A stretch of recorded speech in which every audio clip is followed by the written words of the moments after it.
കുടുംബശ്രീ ദേശീയ സരസ്മേളയ്ക്ക് ചെങ്ങന്നൂരിൽ തുടക്കമായി.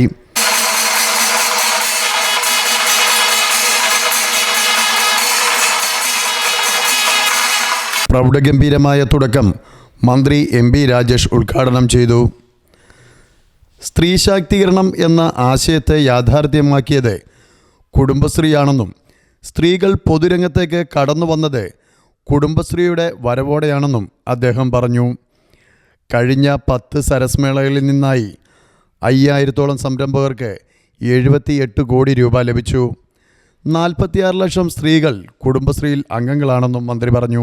അക്ഷരാർത്ഥത്തിൽ ഒരു വ്യാപാര വാണിജ്യ കലാ സാംസ്കാരിക കാർഷിക മേളയായിട്ടാണ് ഈ സരസ്മേള മാറിത്തീർന്നിട്ടുള്ളത്. ഇതിന്റെ ഉദ്ഘാടനം ഇവിടെ എത്തിച്ചേർന്നിട്ടുള്ള ആയിരക്കണക്കിന് ആളുകൾ വരും ദിവസങ്ങളിൽ ഇന്ന് തുടങ്ങുന്നതേ ഉള്ളൂ. വരും ദിവസങ്ങളിൽ എങ്ങനെയായിരിക്കും ഈ സരസ്മേള പുരോഗമിക്കുക, മുന്നോട്ട് പോവുക എന്ന് തെളിയിക്കുന്നതാണ്. മന്ത്രി സജി ചെറിയാൻ അധ്യക്ഷനായിരുന്നു. നടൻ മോഹൻലാൽ വിശിഷ്ട അതിഥിയായി. കലാ സാംസ്കാരിക രംഗത്തെ സമഗ്ര സംഭാവനയ്ക്കുള്ള ചെങ്ങന്നൂർ പെരുമ പുരസ്കാരം മോഹൻലാലിന് മന്ത്രി സജി ചെറിയാൻ സമ്മാനിച്ചു.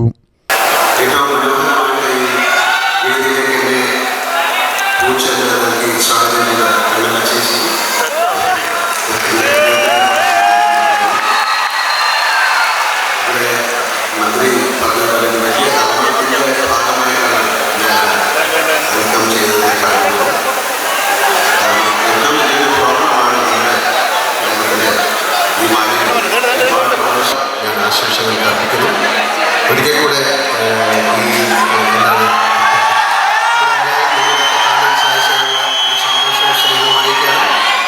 കൂടെ കുടുംബശ്രീ ദേശീയ സരസ്മേളയ്ക്ക് എല്ലാവിധ ആശംസകളും ഞാൻ അർപ്പിക്കുന്നു. എല്ലാവർക്കും നല്ല സഹായം ഒരിക്കൽ കൂടെ നേർന്നുകൊണ്ട് ഞാൻ നിർത്തുന്നു. മന്ത്രി P. പ്രസാദ് മുഖ്യ സന്ദേശം നൽകി. ജില്ലാ പഞ്ചായത്ത് പ്രസിഡന്റ് KG രാജേശ്വരി മാലിന്യമുക്ത പ്രതിജ്ഞ ചൊല്ലിക്കൊടുത്തു. MLA-മാരായ H. Salam, MS. Arunkumar, Oushadhi chairperson Shobhana George, collector Alex Varghese, നഗരസഭ അധ്യക്ഷ ശോഭ വർഗീസ് തുടങ്ങിയവർ പ്രസംഗിച്ചു. City news, Ranni.